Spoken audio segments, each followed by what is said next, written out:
ಈಗ ಸಿಗೊಂದು breaking news ಇದೆ, ನೋಡೋಣ ಏನಿದೆ ಅಂತ.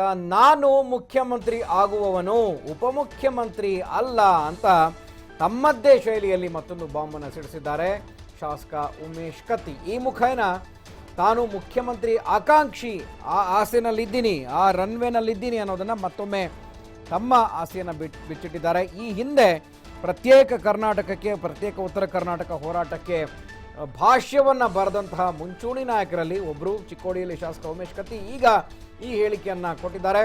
ರಮೇಶ್ ಜಾರಕಿಹೊಳಿ ವಿಷಯದ ಬಗ್ಗೆ ನಾನು ಯಾವುದೇ ರೀತಿಯ ಪ್ರತಿಕ್ರಿಯೆಯನ್ನು ಕೊಡೋದಿಲ್ಲ. ಹೊಸ ಸರ್ಕಾರ ರಚನೆ ಆಗೇ ಆಗುತ್ತೆ. ಅವರು ಬಿಜೆಪಿಗೆ ಬಂದರೆ ನಾವು ಸ್ವಾಗತ ಮಾಡ್ತೀವಿ. ಲೋಕಸಭಾ ಚುನಾವಣಾ ಫಲಿತಾಂಶದ ಬಳಿಕ BSY CM ಆಗುತ್ತಾರೆ ಅಂತ ಹೇಳಿದ್ದಾರೆ ಚಿಕ್ಕೋಡಿಯಲ್ಲಿ ಶಾಸಕ ಉಮೇಶ್ ಕತ್ತಿ.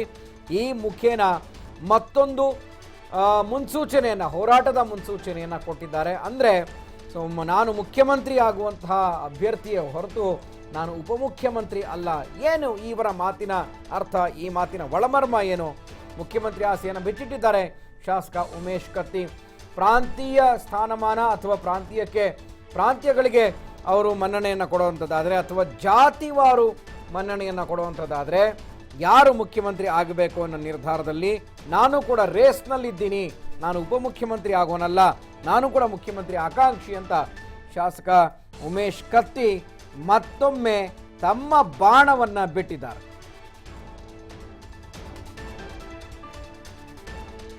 ಸರ್ಕಾರ ರಚನೆ ನೋಡೋಣ. ಕೇಂದ್ರದಲ್ಲಿ ಹೊಸ ಸರ್ಕಾರ ರಚನೆ ಆಗುತ್ತೆ. ಅದಾದಮೇಲೆ ಈ ಕರ್ನಾಟಕದಲ್ಲಿ ಸರ್ಕಾರ ಬಿದ್ದು ಹೋಗುತ್ತೆ ಅಂತ ಅಷ್ಟು ಅಂದಾಜು. ನಾನು ಆದರೆ ಮುಖ್ಯಮಂತ್ರಿ, ಉಪಮುಖ್ಯಮಂತ್ರಿ ಆಗುವಂಥ ಮನುಷ್ಯ ಅಲ್ಲ. ಅದು ಅವರು ಮಣಿತನ ವಿಷಯ. ಆ ವಿಷಯದಲ್ಲಿ ನಾನು ಕೈ ಹಾಕೋದಿಲ್ಲ. ರಮೇಶ್ ಜಾರಕಿಹೊಳಿ ಕಾಂಗ್ರೆಸ್ ಬಗ್ಗೆ ಹೇಳ್ತಾರೆ, 20 ವರ್ಷ ಅವ್ರ ಬದುಕಿದ್ದಾರೆ. ಅವ್ರಿಗೇನು ಕೆಟ್ಟ ಅನಿಸಿದರೆ ಅವ್ರನ್ನೇ ಕೇಳಿ ಅವ್ರು ಹೇಳ್ಬೋದು. ನಾನು ಅವ್ರ ಮನೆ ವಿಷಯಗಳು ಯಾವುದೇ ವಿಷಯಗಳು